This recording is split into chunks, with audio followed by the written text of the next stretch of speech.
This video is brought to you by the 3-Minute Board Game patrons. Keep us independent by supporting us on Patreon.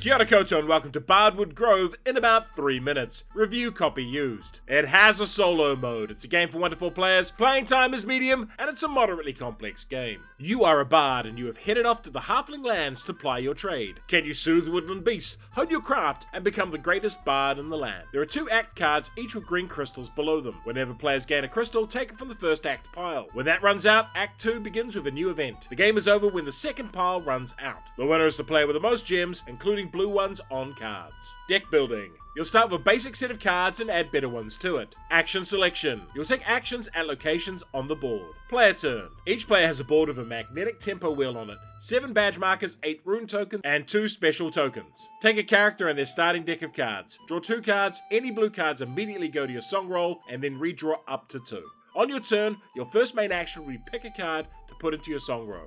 Place that card to the right of your song row. The other card will be discarded for 2 effects, increasing volume and moving the tempo wheel. Volume is tracked with the note token on the speaker here, while tempo is tracked with the treble clef token and rotating the tempo dial. You then move the spaces shown in the marked quadrant on the board. If you have placed both rune tokens from the space, you'll get the printed bonus there as well. For each point of movement, you may move your bard 1 space or move your ship 1 marker along this track. This would normally end your turn. However, if your tempo marker has moved past the start position, your character will perform a song this turn. Total up all the volume, crystals, and red melody and blue lyric scores you have on your song cards. Some cards have a split that lets you spend resources to gain a second benefit. Once you have moved, you may spend your points to interact with any adjacent locations, and may spend 1 red crystal to activate something 1 extra space away, or 2 to activate anywhere on the board. Cards cost gold as shown here, and each time you buy a card, move this marker 1 space. You may buy the top card from any adjacent stack and pay an additional coin to look at the stack and buy any card. Blue points can be spent here to play a concert, placing one of your runes down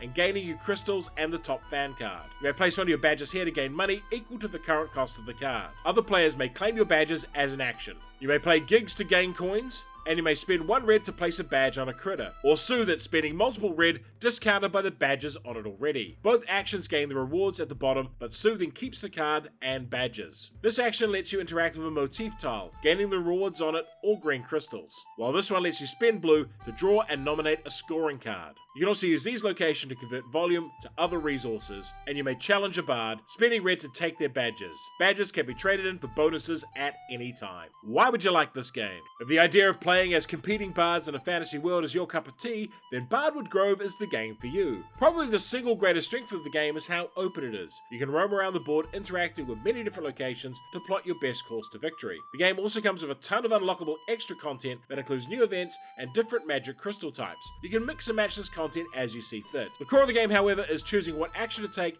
and collecting cards to power up your bard, and how appealing you find that gameplay loop will determine if the game is for you. The best thing about this game is its cute art direction. It all feels quite whimsical. However, it's a little too complex, busy, and mechanical for what feels like a theme better suited to a whimsical adventure game. And for me, the main decision point in the game is which one of 2 cards to take and which one to discard, and sometimes that wasn't much of a choice. The deck building aspect of the game also feels a bit flat, and overall, I think the gameplay needed to be lighter and sillier to match the theme, art, and world. For more fantasy musical madness, try Monster Rock, and for a fantasy whimsical adventure, try Lands of Galzir. Bardwood Grove. It only goes to 7. And if you enjoyed this video, hit the notification button, like, share, and subscribe to the channel.